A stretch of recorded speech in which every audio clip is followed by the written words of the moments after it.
te vas de la iglesia el sábado, termina la reunión de jóvenes, te vas de la iglesia, te vas a una pizzería a comer, te vas de copas con una cerveza y después te vas a bailar y volvés a tu casa vomitando. Ah, pero congrego.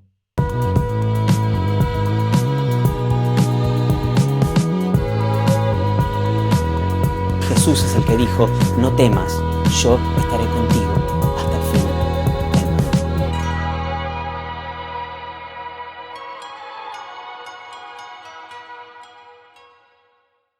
Muy buenas tardes a todos en este día sábado precioso. Hoy vamos a comenzar con la cuarta parte del libro de los Hebreos y tenemos dos capítulos bastante interesantes que nos hablan de lo que es el culto que se celebra en el tabernáculo terrenal. Queremos compartir con todos ustedes la lectura de la palabra de Dios. Vamos a estar leyendo la versión NBI. Como siempre, seguimos leyendo la nueva versión internacional. Es la Biblia que estamos usando para estos estudios. Si no la tenés, la podés buscar online, o si no, podés seguir la lectura con tu Biblia y vas a ver que más o menos dicen lo mismo. Amén, mis hermanos. ¿Qué les parece si comenzamos? ¿Bien? Abran sus Biblias en el libro de los Hebreos, capítulo 9. Les voy a pedir, por favor, que presten mucha atención, porque lo que vamos a leer ahora es bastante complicado. Es un poco redundante, habla un poquitito más acerca de lo que es el tabernáculo, acerca de Cristo, acerca de la expiación de los pecados. Es el autor de los Hebreos hablándole a los hebreos, explicándole las cosas de nuevo desde otro lado. El autor de los Hebreos le explicaba a los hebreos la grandeza de Cristo y quién es el Señor y a quién crucificaron. Se los explicó por acá, se los explicó por acá, por acá, por acá. Así que vamos a estar tocando cosas que ya vimos. Pero bueno, anoten lo que les llame la atención. Vamos a leer y lo que el Espíritu Santo nos frene, vamos a frenar y lo vamos a analizar todos juntos. Amén. Comenzamos. Libro de los Hebreos, capítulo 9, versículo 1, dice así. Ahora bien, el primer pacto tenía sus normas para el culto y un santuario terrenal. En efecto, se habilitó un tabernáculo de tal modo que en su primera parte, llamada el lugar santo, estaban el candelabro, la mesa y los panes consagrados. Tras la segunda cortina estaba la parte llamada el lugar santísimo, el cual tenía el altar de oro para el incienso y el arca del pacto, ¿bien? Toda recubierta de oro. Dentro del arca había una urna de oro que contenía el maná, la vara de Aarón que había retoñado y las tablas del pacto. Encima del arca estaban los querubines de la gloria que cubrían con su sombra el lugar de la expiación. Pero ahora no se puede hablar de eso en detalle. Punto. Otra versión dice, pero ahora no hace falta que hablemos de estas cosas. No tiene mayor importancia. Bien, podemos ver que el autor de los Hebreos nos está contando que en el primer pacto el tabernáculo era físico, era un tabernáculo físico, y nos está contando cómo era el templo. ¿Recuerdan? Habíamos visto en el libro de Hebreos, capítulo 3, que el Señor es el templo que está en el cielo. Bien. Y acá nos está diciendo, bueno, está el lugar santo y el lugar santísimo. Se está describiendo un poco lo que hay dentro del lugar santísimo. Está el arca. ¿Se acuerdan del arca del pacto? Si todavía no leíste el Antiguo Testamento, ve y lee el Antiguo Testamento porque hay historias increíbles. Y si no sabes por dónde comenzar, te recomendamos que leas Primera de Samuel, Segunda de Samuel, Primera de Reyes, Segunda de Reyes. Déjate enamorar por la historia del pueblo de Dios, porque leyendo el Antiguo Testamento vas a conocer el carácter del Señor, vas a conocer quién es Dios. Así que es fundamental. Si no sabes lo que es el Arca del Pacto, urgente a leer el Antiguo Testamento. ¿Amén? Bien.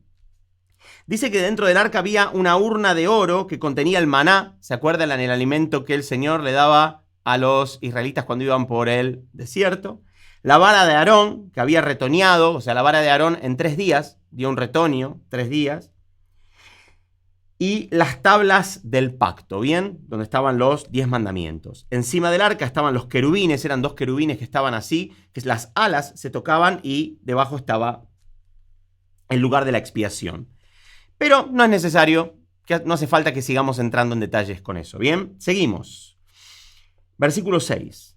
Así, dispuestas todas estas cosas, los sacerdotes entran, recuerden, dice entran, hoy sería entraban, ¿no es cierto? Pero en el momento en el que estaban escribiendo esto, todavía entraban, estaban entrando, por eso lo habla en presente, dice, así, dispuesta todas estas cosas, los sacerdotes entran continuamente en la primera parte del tabernáculo para celebrar el culto. Bien, entraban todos los sacerdotes para celebrar el culto, pero en la segunda parte entra únicamente el sumo sacerdote y solo una vez al año, provisto siempre de sangre que ofrece por sí mismo y por los pecados de ignorancia cometidos por el pueblo. Bien, el sumo sacerdote era el único que podía entrar en el lugar santísimo. ¿Qué hay en el lugar santísimo? A ver, háganme la mímica así. ¿Qué hay en el lugar santísimo?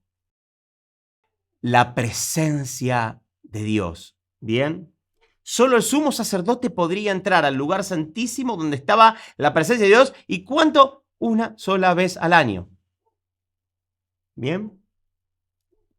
Dice, versículo 8, con esto el Espíritu Santo da a entender que, mientras siga en pie el primer tabernáculo, aún no se habrá revelado el camino que conduce al lugar santísimo. Bien, está hablando de los hebreos. Mientras ustedes sigan celebrando este culto, no se les va a ser revelado Cristo. Bien, recuerden que este libro es para los hebreos. Bien, seguimos. Es para los hebreos, pero también es para nosotros, porque hay vida cristiana en todo esto y hay misterios y hay secretos maravillosos. Seguimos, versículo 9. Esto nos ilustra hoy día que las ofrendas y los sacrificios que allí se ofrecen no tienen poder alguno para perfeccionar la conciencia de los que celebran ese culto. Bien, esto nos ilustra hoy día que las ofrendas y sacrificios que allí se ofrecen, se estaban ofreciendo en ese momento. Hoy el templo fue destruido, queda solo la pared. ¿Vieron? El muro de los lamentos, así que hoy no se ofrecen sacrificios, pero en ese entonces sí. Esos sacrificios que ofrecían no tienen poder para perfeccionar la conciencia de los que celebran en ese culto. O sea, no entienden nada. Bien, seguimos. No se trata más que de reglas externas relacionadas con alimentos, bebidas y diversas ceremonias de purificación válidas solo hasta el tiempo señalado para reformarlo todo. ¡Wow! Complicado, ¿no? Lo vamos a volver a leer. No se trata más que de lo que hacen el sacrificio de animales, rociar la sangre, las cenizas en la cabeza, todo lo que hacen. No se trata más que de reglas externas relacionadas con alimentos, bebidas y diversas ceremonias de purificación, válidas solo hasta el tiempo señalado para reformarlo todo. O sea, anteriormente era válido. Pero cuando vino Cristo, todo eso, ¡puf!, se fumó. ¿Por qué? Porque Cristo reformó todo. ¿Se entiende?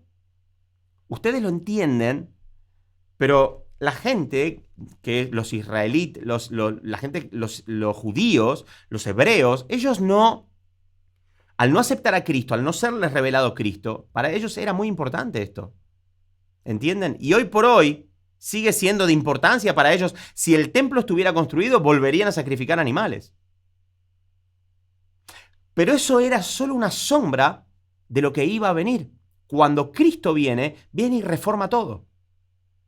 Pero los judíos no lo reconocieron. Bien, no lo aceptaron. Seguimos, versículo 11.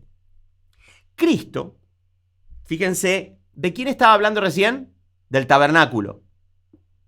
Bien, miren ahora. Cristo, o sea, hace un paralelismo. ¿Recuerdan que habíamos dicho que el tabernáculo que está en los cielos es el Señor? Él es el camino, la verdad y la vida, ¿no? Él es el tabernáculo, ¿bien? Y nadie va al lugar santo, al lugar santísimo, si no es a través de Él, si no es por Él. Y acá hace el paralelismo, dice Cristo, por el contrario, fíjense que acá le da peso a lo que habíamos estudiado anteriormente. Bien, Cristo, por el contrario, al presentarse como sumo sacerdote de los bienes definitivos en el tabernáculo más excelente y perfecto, su cuerpo, no hecho por manos humanas, es decir, que no es de esta creación, Bien, ¿vieron el paralelismo que hace entre el tabernáculo de Moisés y Cristo? Bien. Versículo 12, Cristo entró una sola vez y para siempre en el lugar santísimo. No lo hizo con sangre de machos cabríos y becerros, sino con su propia sangre, logrando así un rescate eterno. ¿Se acuerdan cuando el Señor resucita? ¿Se han preguntado alguna vez por qué el Señor le dice a María Magdalena, le dice, no me toques, todavía no he ido al Padre?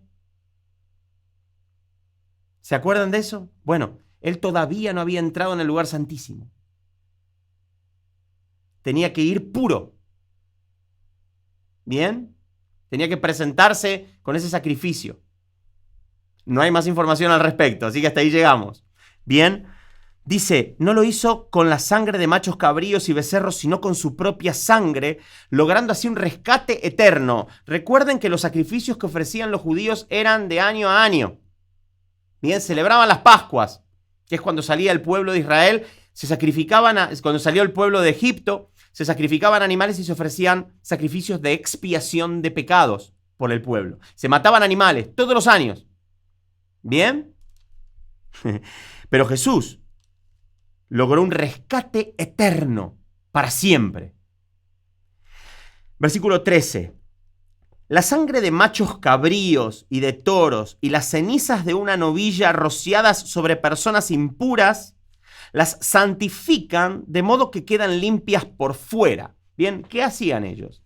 Mataban toda clase de animales, los rociaban con la sangre, les tiraban las cenizas y los purificaban por sus pecados. Pero acá el autor de los Hebreos nos está diciendo que esa purificación era simplemente externa. ¿Por qué? No cambiaba la conciencia. No cambiaba el corazón. Seguían siendo las mismas personas. Como una vez escuché unos muchachos que realmente yo cuando hablé con ellos técnicamente van a la iglesia evangélica, ¿no? Y le digo, ¿para qué vas a la iglesia evangélica los fines de semana? Y para purificarme de estar en el mundo toda la semana. Le digo, no, amigo, así no es. Estás haciendo lo mismo que hacían los hebreos. ¿Entendés? No. El Señor te purificó una sola vez y para siempre, por eso vivís en santidad. Seguimos, versículo 14. Estamos pasándolo más o menos rápido porque es bastante redundante con lo que ya veníamos leyendo, vuelve a repetir un montón de cosas. Hay un montón de cosas que nosotros ya sabemos, que ustedes ya saben, así que vamos a ir avanzando. Nos vamos a detener en donde el Espíritu nos diga stop. ¿Seguimos leyendo? Amén. ¿Nos estás acompañando ahí en tu casa? Amén.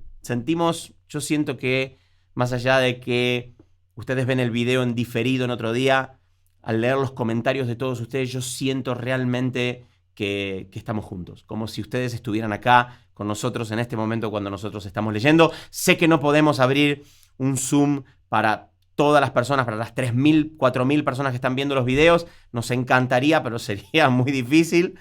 Pero realmente sentimos que están con nosotros. Gracias por todos los comentarios, por el apoyo, por las oraciones. Amén. Así que bueno, seguimos. Bien.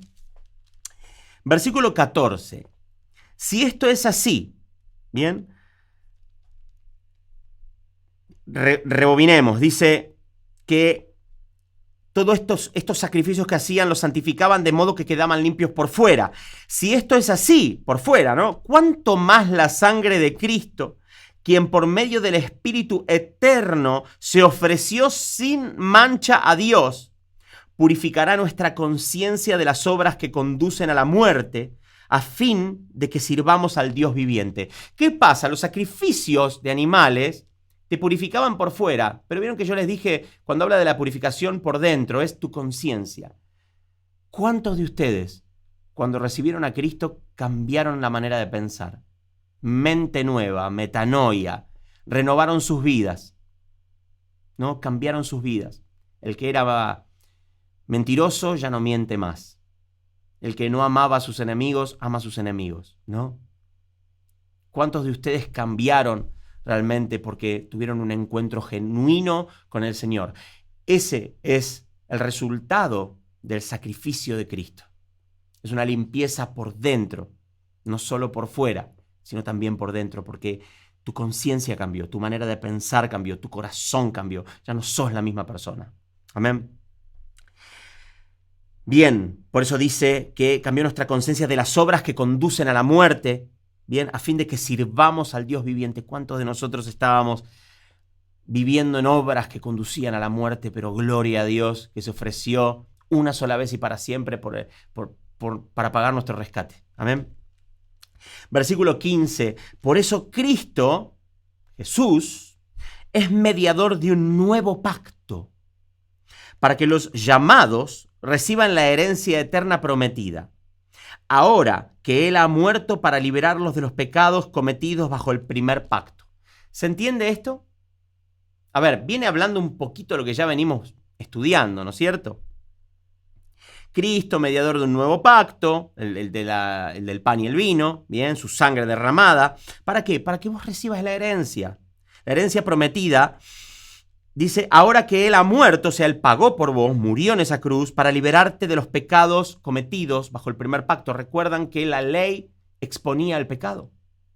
Habíamos hablado de esto. ¿Para qué sirve la ley? Para exponer el pecado. Lo hemos hablado, ¿no es cierto? Si no lo hemos hablado, lo vamos a hablar más adelante. Bien. Debido a la ley, el pecado cobró vida. Mantengan eso en mente por ahora.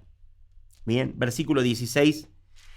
En el caso de un testamento, es necesario constatar la muerte del testador, pues un testamento solo adquiere validez cuando el testador muere y no entra en vigor mientras vive. Bien.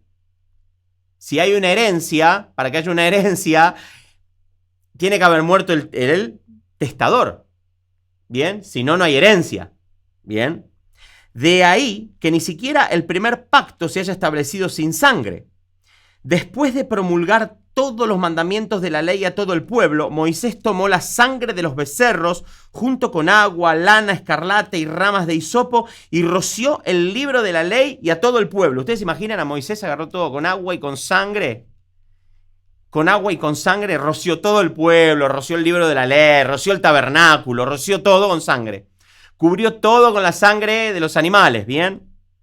Diciendo, esta es la sangre del pacto que Dios ha mandado que ustedes cumplan. Sangre de animales. No porque vos leíste esto vas a rociar tu bicicleta con la sangre de Cristo. No. Moisés estaba cubriendo todas las cosas con sangre de animales. Eso era una sombra que representaba lo que iba a venir, que es Cristo, que con su sangre cubrió todas las cosas. Una sola vez y para siempre, ¿bien? No significa que vos tenés que, como Moisés, agarrar y decir, la sangre de Cristo, cubro mi casa, cubro la bicicleta. No, para nada, nada que ver. ¿Bien? Lo que hizo Moisés acá fue una profecía de lo que tenía que cumplirse. Seguimos. Dice, esta es la sangre del pacto que Dios ha mandado que ustedes cumplan. Versículo 21. De la misma manera roció con la sangre el tabernáculo y todos los objetos, tiraba sangre por todos lados, que se usaban en el culto. De hecho, la ley exige que casi todo sea purificado con sangre, pues sin derramamiento de sangre no hay perdón. Sin derramamiento de sangre no hay perdón. ¿Por qué no hay perdón sin derramamiento de sangre? Vamos a hacer participar a alguien. Hace mucho que nadie participa. Levante la mano el que me pueda contestar, pero les voy a pedir que sean breves, ¿sí? Brevecito. Levante la mano el que me pueda contestar por qué sin derramamiento de sangre no hay perdón.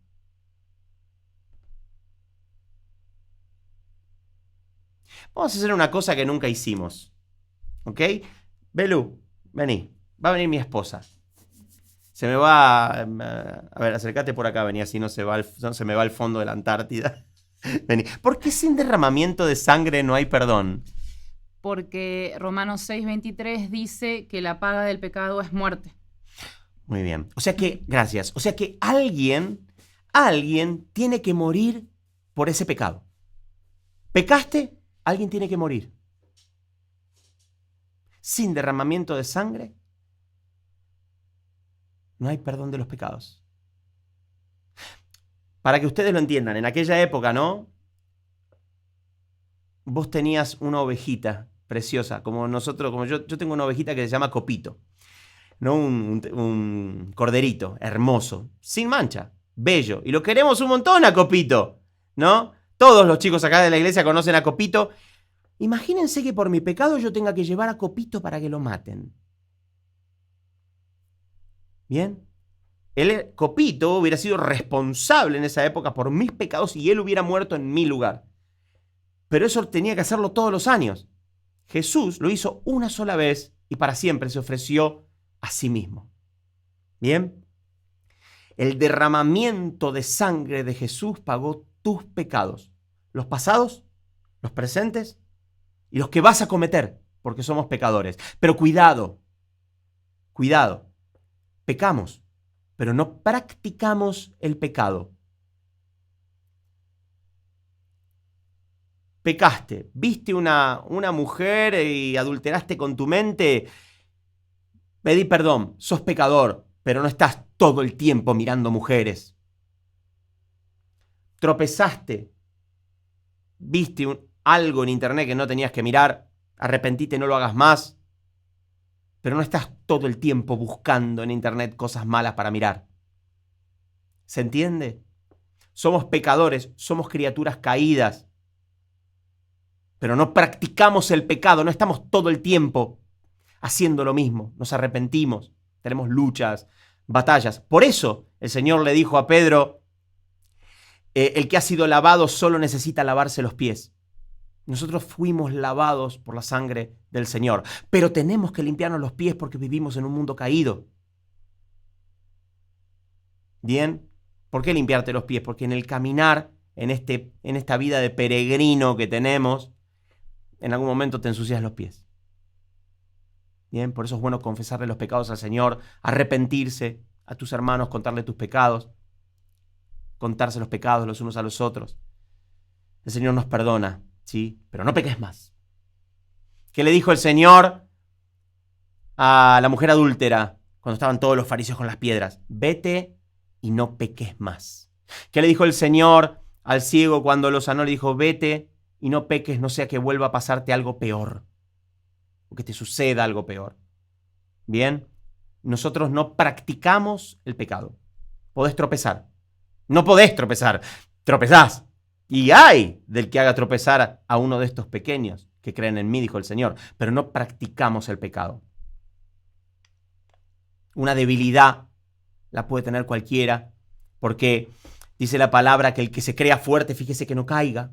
Una debilidad la podemos tener cualquiera, pero no practicamos el pecado. Si estás practicando el pecado, arrepentite y deja de practicar el pecado. Amén.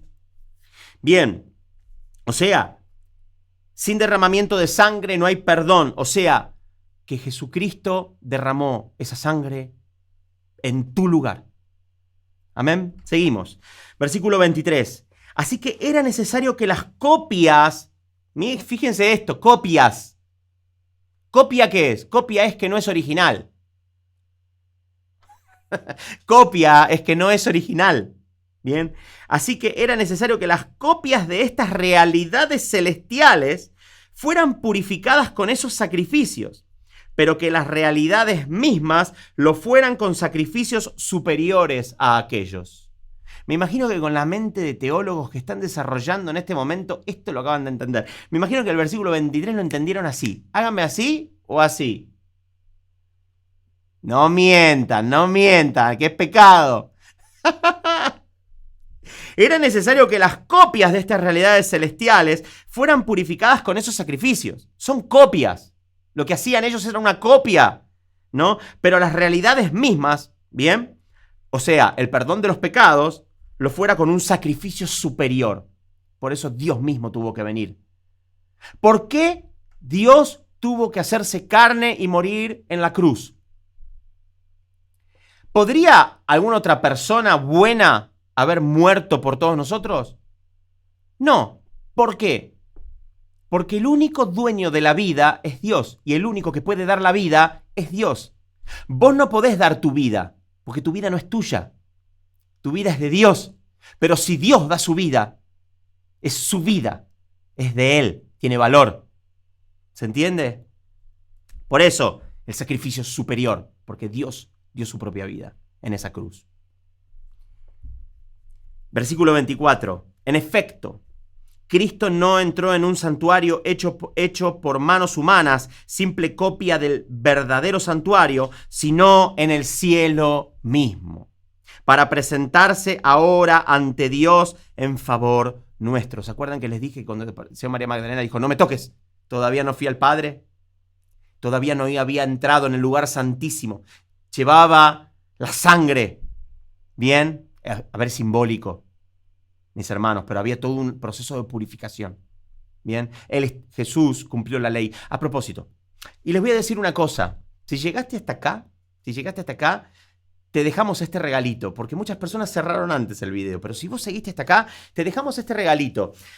¿Tenés alguna duda de todo lo que estamos hablando? De lo que estamos hablando del libro de los Hebreos desde la parte 1 hasta la parte 4. Deja escrita tu duda acá abajo en los comentarios. En el próximo video, si hiciste una pregunta digna de compartir, porque preguntan cosas raras a veces, les soy sincero. Si tenés alguna pregunta digna de compartir, la vamos a estar leyendo con tu nombre. Bien, vamos a estar diciendo tu nombre y vamos a estar leyendo tu pregunta y respondiéndote. Bien, así que si llegaste hasta acá, te hacemos este regalito. Escribí abajo y pone, sí, yo tengo una duda, yo quiero saber esto. Eso también nos va a dar una pauta de quiénes están realmente llegando hasta el final. Bien, a propósito, me hicieron varias preguntas. A ver, me encantaría realmente que las volvieran a hacer acá abajo, pero bueno. La cosa es que me pusieron, tenemos que obedecer los mandamientos de Dios, porque está escrito, bien, en la palabra que hay que obedecer los mandamientos de Dios y del Cordero, bien. Pero yo quiero que ustedes entiendan que mandamientos de Dios hay muchos. Una cosa es la ley de Moisés, los 613 mandamientos de la ley, y otra cosa son los mandamientos de Dios. Mandamientos de Dios. En Mateo, del capítulo 1 al capítulo 4, tenés más de 40 mandamientos de Jesús. Pero yo les digo que si hacen esto, pero yo les digo que amen a sus enemigos, pongan la otra mejilla. Si te piden que lleves la carga 1 kilómetro, llévasela. Hay, del capítulo 1 de Mateo al capítulo 4, hay más de 40 mandamientos. ¿Bien? Entonces no es que no hay que obedecer mandamientos, no. Una cosa es la ley de Moisés, los 613 mandamientos de obras de la ley.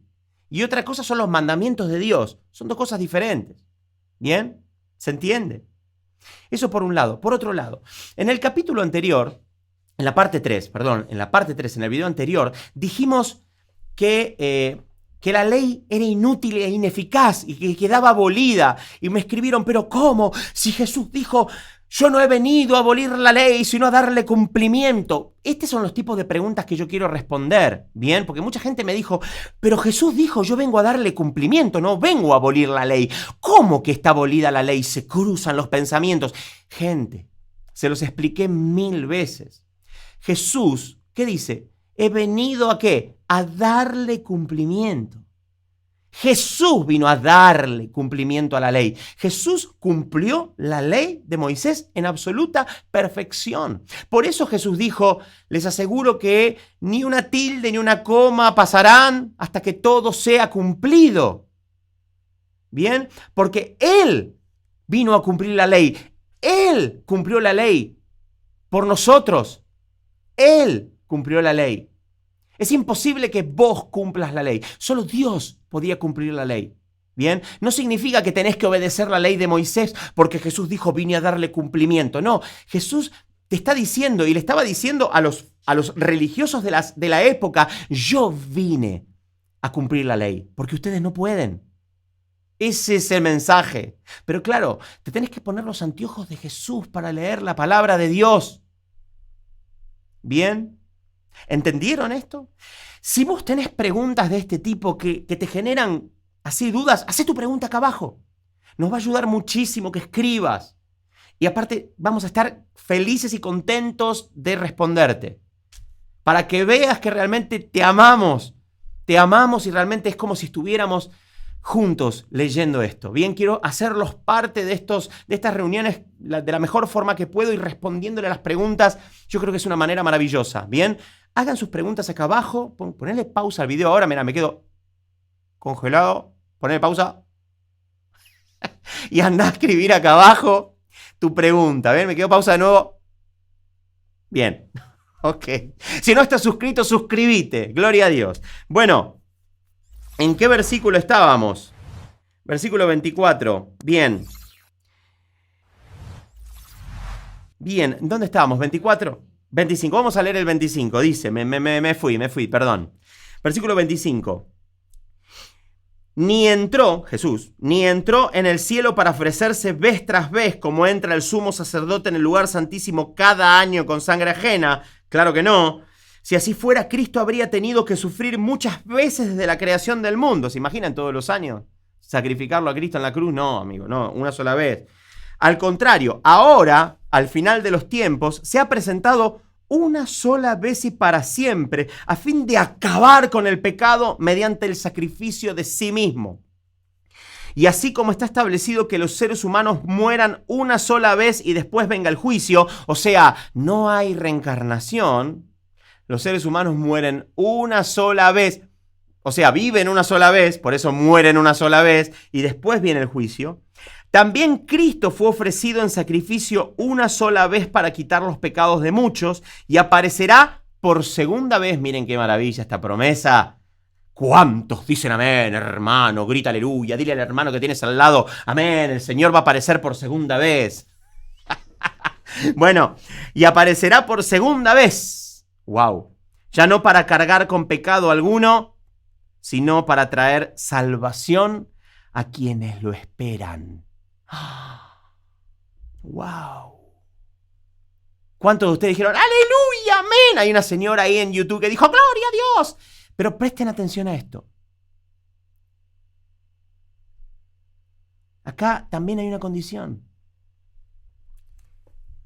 Para traer salvación a quienes lo esperan.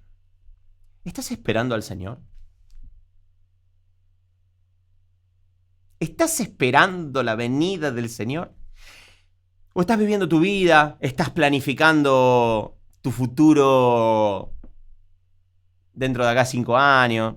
No tenés ni la menor idea de los tiempos en los que estamos viviendo.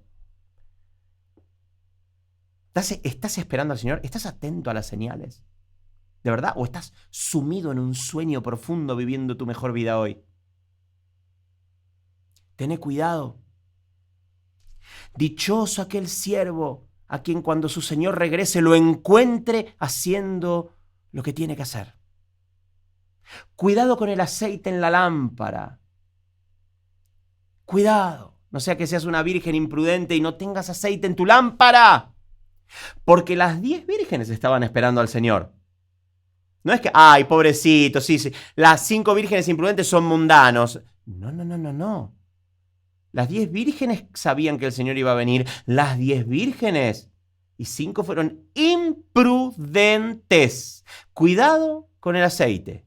Cuidado con tu relación con Dios. Cuidado con no estar esperando la venida del Señor. ¿Cuántos pueden gritar, Maranata, hermano, el Señor viene? El Señor viene pronto. Fíjense, acá en la palabra de Dios dice que ya estamos en los últimos tiempos. Ya pasaron 2000 años de gracia, 2000 años de gracia, 2000 años de favor inmerecido. ¿No estás deseoso porque venga el Señor? ¿No es lo más importante en tu vida la venida del Señor o te importa más tu propia vida?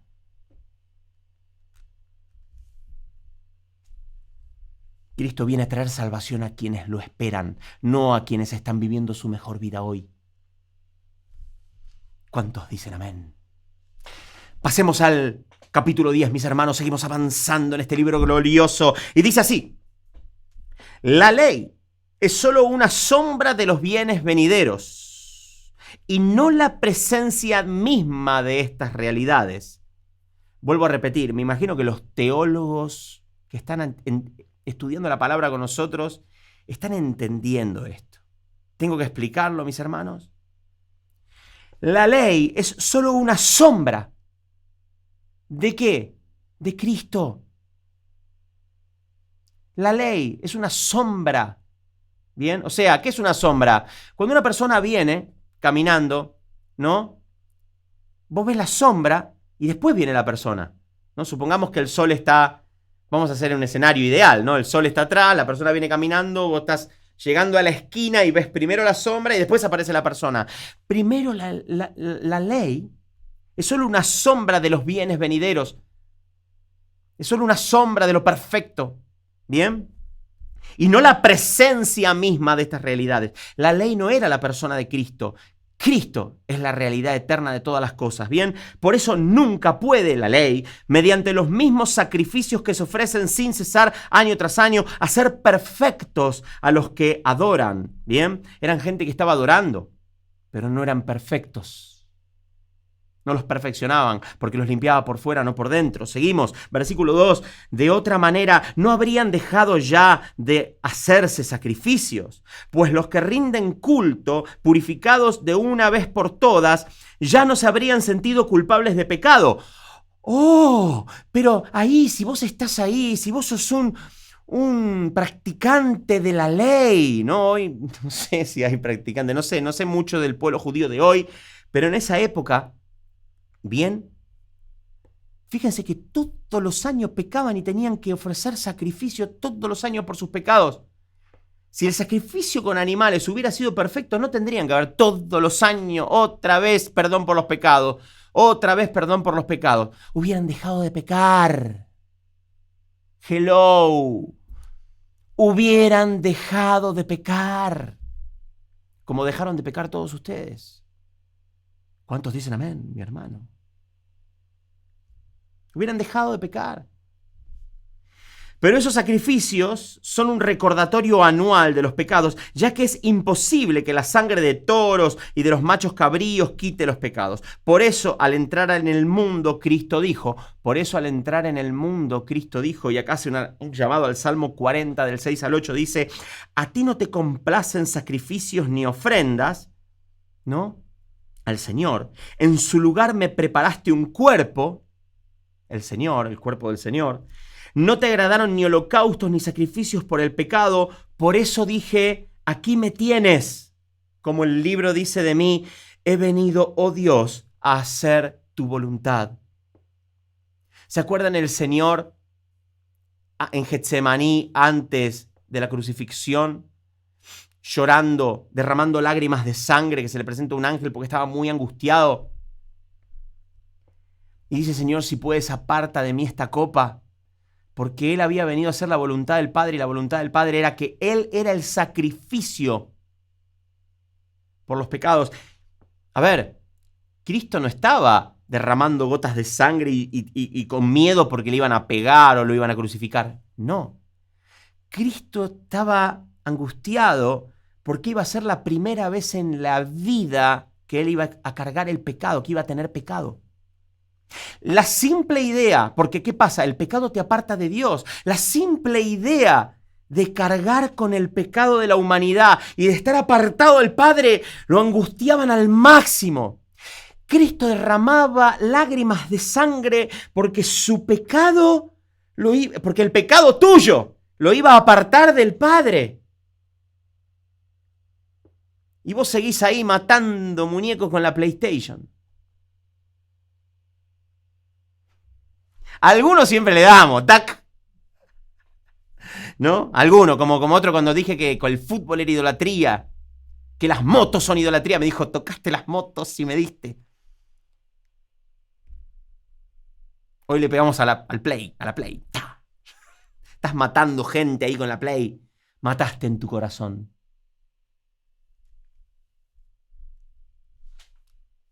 Seguimos. El autor de los Hebreos acababa de nombrar los salmos, haciéndole ver a los hebreos que de quien se tratan las escrituras es de Cristo, que todo encaja. Seguimos. Versículo 8. Primero dijo, sacrificios y ofrendas, holocaustos y expiaciones no te complacen ni fueron de tu agrado, a pesar de que la ley exigía que se ofrecieran. Bien, está diciendo lo que dijo el Señor. Luego añadió, aquí me tienes, he venido a hacer tu voluntad. Así quitó lo primero para establecer lo segundo. ¿Qué quitó primero? Quitó la ley. ¿Y qué estableció? La gracia. Quitó lo imperfecto. ¿Y qué estableció? Lo perfecto. quitó lo que no perdura. ¿Y qué estableció? Lo que dura para siempre. Bien, seguimos. Versículo 10. Hebreos, capítulo 10, versículo 10. Y en virtud de esa voluntad somos santificados mediante el sacrificio del cuerpo de Jesucristo ofrecido una vez y para siempre. Una vez y para siempre por tus pecados. El Señor pagó por vos. No seas desagradecido. Deja de pecar. Deja de practicar el pecado. Versículo 11. Todo sacerdote celebra el culto día tras día ofreciendo repetidas veces los mismos sacrificios que nunca pueden quitar los pecados. Pero este sacerdote, Jesús, ¿se acuerdan? Después de ofrecer por los pecados un solo sacrificio para siempre, se sentó a la derecha de Dios. ¿Se acuerdan que decíamos que a la derecha de Dios es, a la diestra de Dios es con el poder de Dios? Bien. En espera de que sus enemigos sean puestos por estrado de sus pies. Oh, sí, así será. Porque con un solo sacrificio ha hecho perfectos para siempre a los que está santificando. Perfecto.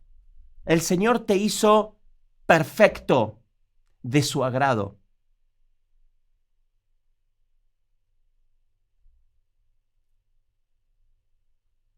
Amén. Versículo 15. También el Espíritu Santo nos da testimonio de ello. Primero dice: este es el pacto que haré con ellos después de aquel tiempo, dice el Señor. Pondré mis leyes en su corazón y las escribiré en su mente. Y después añade: y nunca más me acordaré de sus pecados y maldades. Y cuando estos han sido perdonados, ya no hace falta otro sacrificio por el pecado. Es tan excelente lo que Cristo hizo en la cruz. Mis hermanos, nosotros somos simples mortales. Mortales, nuestra mente es así, chiquitita. No tenemos ni la menor idea de la maravilla que hizo el Señor. Ustedes, ni nosotros, no, yo tampoco, nosotros no tenemos ni la menor idea de la perla de gran valor que es Cristo. Lo que pasó en esa cruz tiene un valor que nosotros no podemos calcular. No nos da la mente. Ustedes no tienen ni idea del valor de lo que el Señor hizo. El Señor vale un precio que nunca vas a poder pagar. Jamás. Jamás. Él es la perla del gran valor. Él es la perla de gran valor. Por eso es importante que te tomes esto en serio. Que te tomes la vida cristiana en serio. Que esperes la venida del Señor, que despiertes ese amor por la lectura de la palabra, que te vayas santificando, que te apartes de hacer lo malo. Tómate la vida cristiana en serio, deja de vivir tu propia vida. Te dijeron que no mires a Barroso porque es muy radical. No los escuches. Te están mintiendo. Te amamos. Te decimos esto, que está escrito. Lo que estoy diciendo ahora no es lo que estoy leyendo ahora, pero lo he dicho antes, está escrito. Santificate. Te dijeron que Jesús ya lo hizo, que el único santo es Él, que vos no tenés que hacer nada. Te mintieron. Te están mintiendo. No las personas, pobres, ellos están engañados. Los demonios que están detrás de ellos son espíritus engañadores y quieren que te pierdas. Tenés que vivir en santidad, no pecar. Vete y no peques más. Como le dijo el Señor a la mujer adúltera, vete y no peques más. Arrepentirse. Dejar Egipto, como venimos hablando, salir del mundo. Tener una mente nueva es que pensás diferente. Es que vas en otra dirección. Egipto quedó atrás. Vos estás caminando para otro lado. Estás caminando para otro lado. Lo que pasa es que en tu corazón se confunde, como seguís en la ciudad, seguís en tu misma vida, rodeado de mundanos, todo, decís, yo sigo acá, gloria a Dios. Tu corazón se tiene que salir del sistema. Tenés que caminar para otro lado. Seguimos. Versículo 19. Perdón. Versículo 19, así que hermanos, mediante la sangre de Jesús tenemos plena libertad para entrar en el lugar santísimo. Recuerdan que el sacerdote podía entrar una sola vez al año. Nosotros tenemos plena libertad para entrar en el lugar santísimo todos los días. Y nos cuesta orar. Y no te haces el tiempo para decirle al Señor, Señor, gracias por esta comida que tengo en la mesa. Ni siquiera bendecir los alimentos. Por el camino nuevo y vivo que Él nos ha abierto a través de la cortina, es decir, a través de su cuerpo. Y tenemos además un gran sacerdote al frente de la familia de Dios. Todo esto es un resumen de lo que leímos. Repasémoslo otra vez. Hebreos 10, versículo 19. Así que, hermanos, mediante la sangre de Jesús tenemos plena libertad para entrar en el lugar santísimo por el camino nuevo y vivo que Él nos ha abierto a través de la cortina, es decir, a través de su cuerpo. Y tenemos además un gran sacerdote al frente de la familia de Dios. Acerquémonos pues a Dios con corazón sincero y con la plena seguridad que da la fe, interiormente purificados de una conciencia culpable y exteriormente lavados con agua pura. Bien, seguimos. Mantengamos firme la esperanza que profesamos, porque fiel es el que hizo la promesa. Procuremos los unos por los otros, Preocupémonos los unos por los otros a fin de estimularlos al amor y a las buenas obras. No dejemos de congregarnos como algunos, como acostumbran. Acá vamos a hacer una pausa. Me encanta. Acá los suscriptores del canal están, vamos, Nico, ponete los guantes.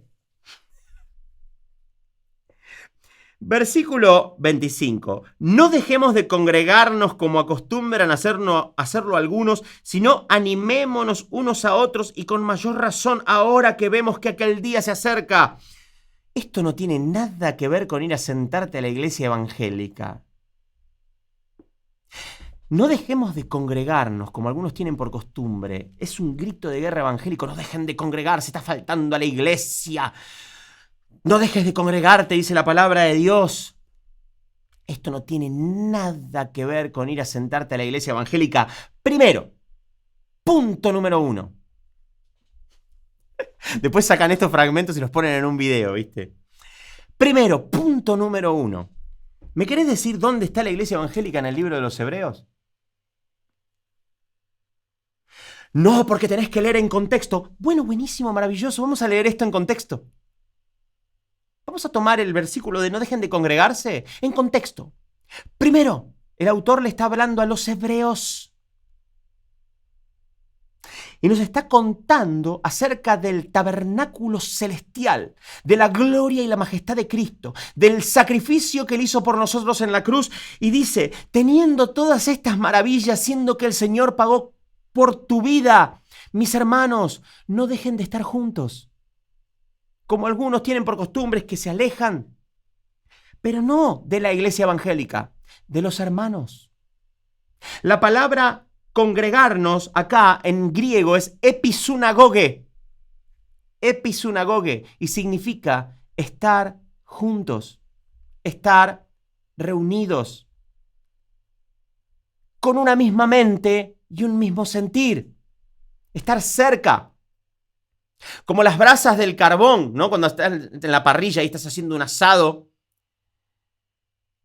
Y algunas brasas, las brasas que están juntas se mantienen calentitas, pero las brasas que están más apartadas se empiezan a apagar.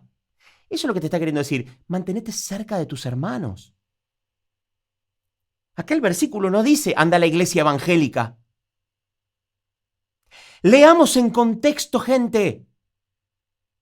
Dejen de usar este versículo para amenazar a la gente. ¿Desde cuándo la iglesia evangélica se adueñó de la llave del conocimiento?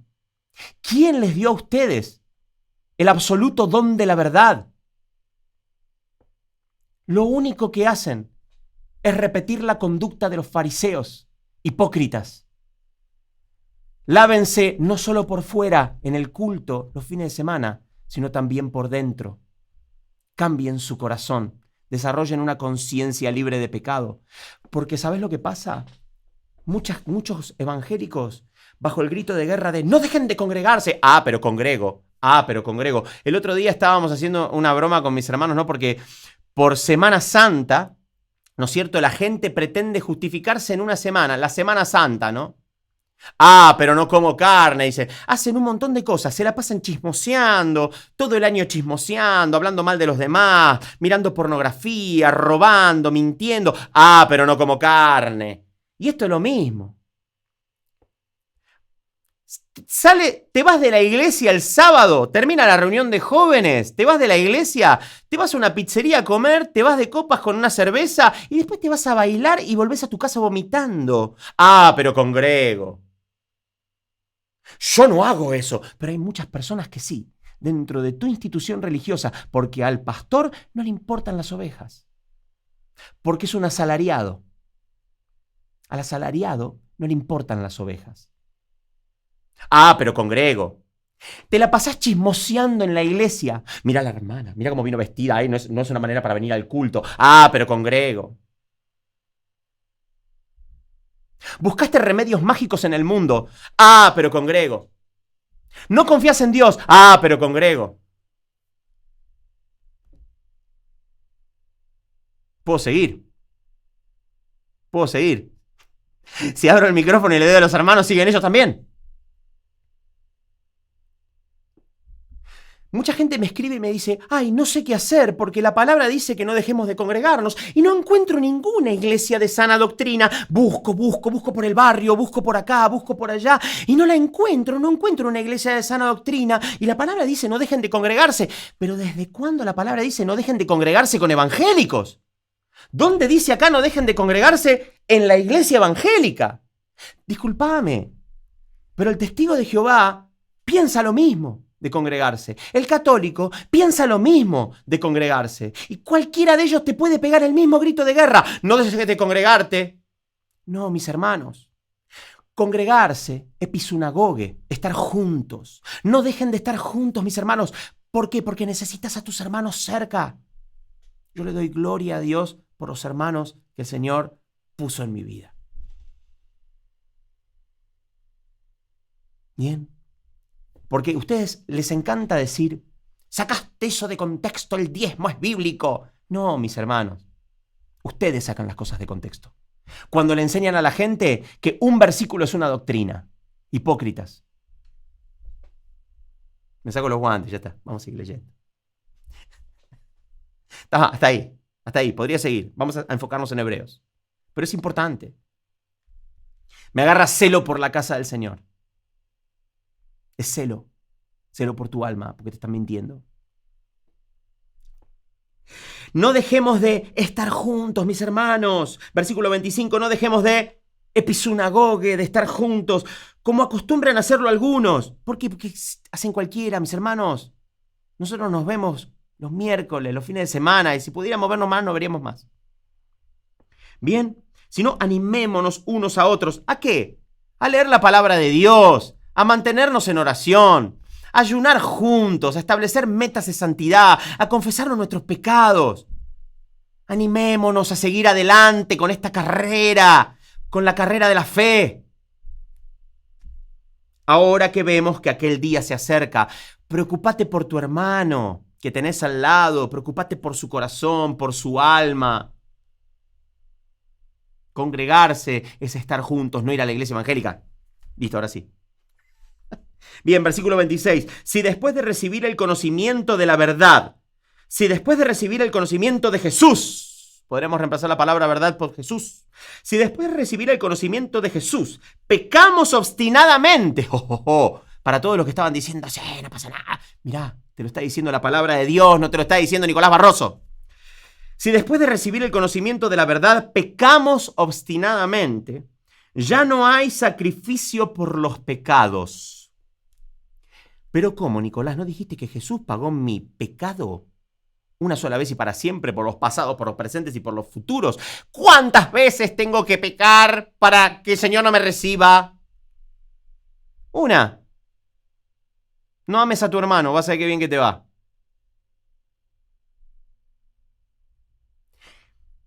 Practicar el pecado.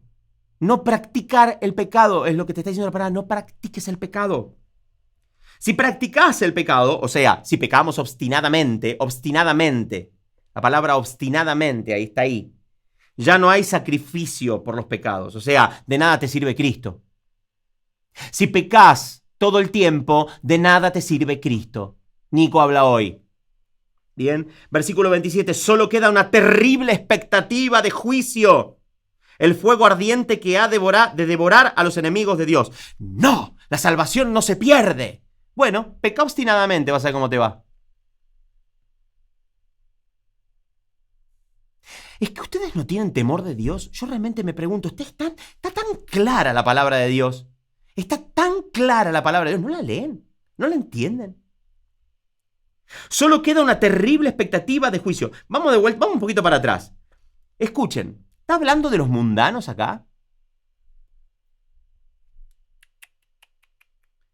Dice, si después de recibir el conocimiento de la verdad, o sea, después de que te predicaron, fuiste a la iglesia, estabas aleluya, aleluya, arrebato bendiciones, sí, gloria, hay que atar al hombre fuerte, sí, sí, borracho, estoy borracho, en el espíritu, estabas hablando en lenguas ahí, rica la raba asada, rica la raba en la baranda, estás ahí hablando en lengua feliz, dice, si después de todo eso pecas obstinadamente, para vos ya no hay sacrificio por los pecados. Solo queda una terrible expectativa de juicio. El fuego ardiente que ha de devorar a los enemigos de Dios. Te convertís en enemigo de Dios. No importa si hiciste la oración de entrega y te vas a sentar el domingo a la iglesia. Si de lunes a viernes estás fornicando, ¡fuiste!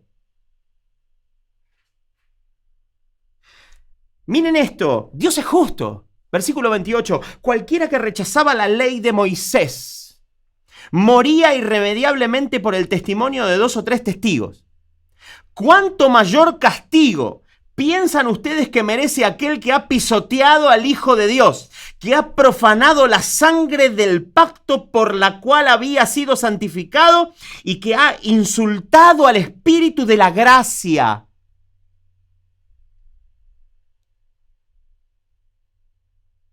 No lo predicó esto tu pastor en la iglesia evangélica, ¿no? Léelo, vamos a leerlo de nuevo. Vamos a leerlo de nuevo. ¿Cuánto mayor castigo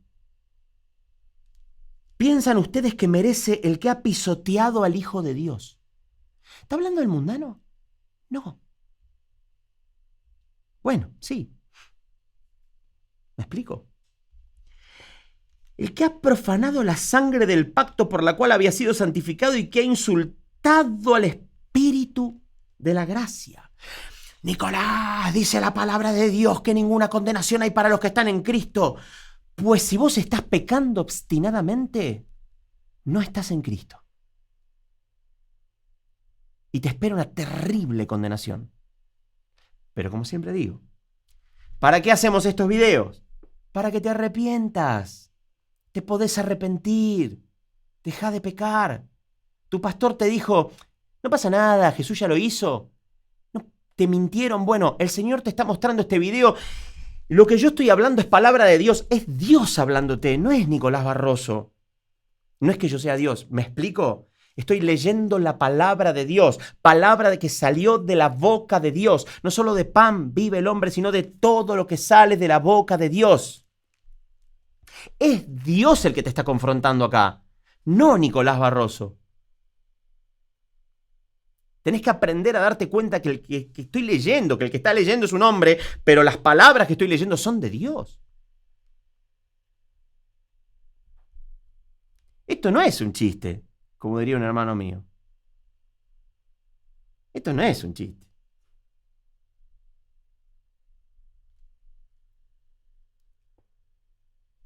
Miren esto, respecto a pecar obstinadamente. Versículo 30. Pues conocemos al que dijo, mía es la venganza, yo pagaré. Y también el Señor juzgará a su pueblo. Terrible cosa es caer en manos de un Dios vivo.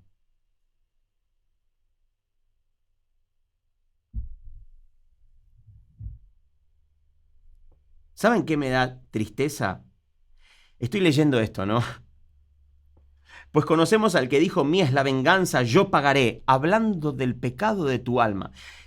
Tenía una amiga hace muchos años que me contó que se fue de vacaciones porque el Señor le dijo con este versículo, yo pagaré.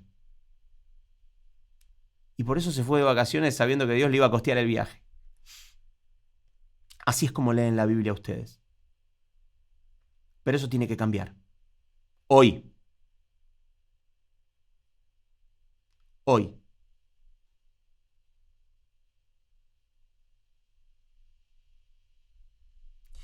Terrible cosa es caer en manos del Dios vivo.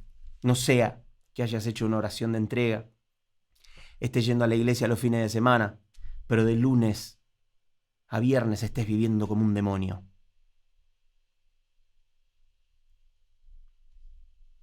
Arrepentite. Versículo 32. Recuerden aquellos días pasados cuando ustedes, después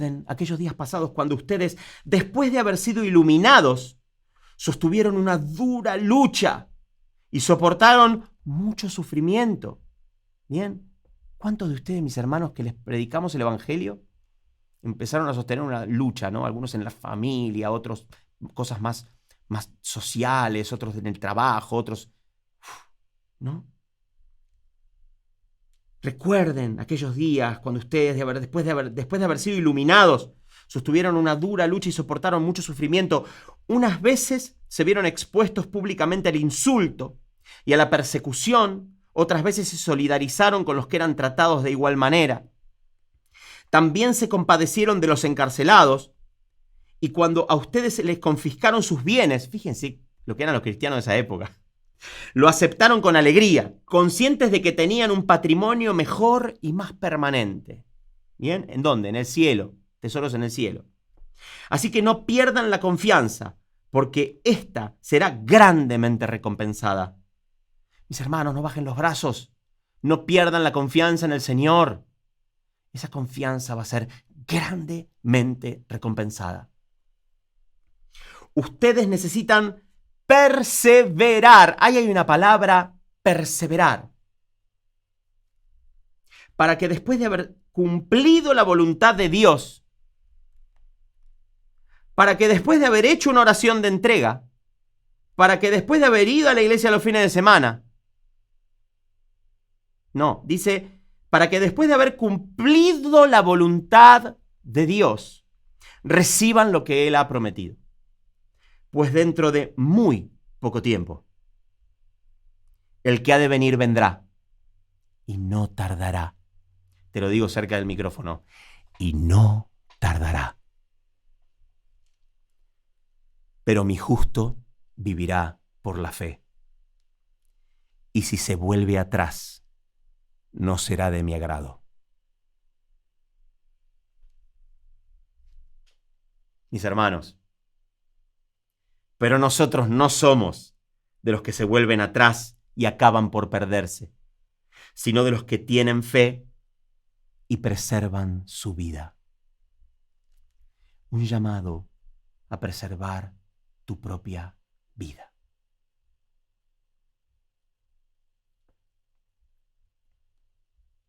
Yo pensaba que hoy íbamos a hacer un video tranquilo, le había dicho a Tauti, vamos a hablar del tabernáculo, es bastante redundante, probablemente lo leamos un poquitito más por arriba. Es tremenda la potencia de la palabra de Dios. Empezamos a leer y cuando el Señor abre la puerta, cuando gira la llave y se abre la puerta del conocimiento, nos inundamos de gozo. Yo pensé que iba a ser un video tranquilo. Qué video más controversial. Gloria a Dios. Gloria a Dios por tu vida si todavía estás acá. Gloria a Dios por tu vida si venís acompañándonos desde Primera de Pedro. Gloria a Dios por tu vida si venís video por video leyendo la palabra de Dios con esta profundidad. Nosotros los que te estamos enseñando lo hacemos desinteresadamente porque este canal no está monetizado. Estamos haciendo esto por amor a vos y por amor a Dios. Tómatelo muy en serio. Le doy gloria a Dios a tu vida si llegaste hasta acá. Y si llegaste hasta acá, te recuerdo que podés escribir acá abajo todas las dudas y preguntas que tengas y te vamos a responder. Yo las leo. ¿Bien? Yo las leo. Yo te voy a responder. No hagas cualquier tipo de pregunta. Preguntas que no tienen nada que ver, no. Preguntas que tengan que ver con el libro de los Hebreos. ¿Bien? Porque me preguntan, me voy a casar, va a haber brindis, ¿es bíblico brindar? No. Preguntas bíblicas del libro de los Hebreos para que la gente que está leyendo y ve los comentarios por ahí encuentre la respuesta de una duda que tiene en una pregunta tuya. Bien, en el próximo video, si hiciste preguntas, las voy a leer y si me lo permitís voy a leer tu nombre. ¿Bien? Así que bueno, mis hermanos, llegamos hasta acá el día de hoy con la parte 4 del libro de los Hebreos. No te pierdas por nada del mundo el video la semana que viene, porque si vos le estabas pidiendo a Dios más fe, el próximo video es para vos, porque vamos a hablar de la fe. Pero te vamos a explicar qué es la fe, realmente qué es la fe y cómo puedes hacer para desarrollar esa fe. Amén. Así que bueno, si no estás suscrito, suscríbete. Perdón que lo diga tantas veces, pero es buenísimo compartir la palabra de Dios. Dale a la campanita, poné notificaciones todas, porque estos videos no te notifican de estos videos. Así que bueno, no te olvides de hacer eso. Te amamos, le damos gloria a Dios por tu vida. Mis hermanos, nos vemos el fin de semana que viene, si Dios quiere, y que Dios te bendiga.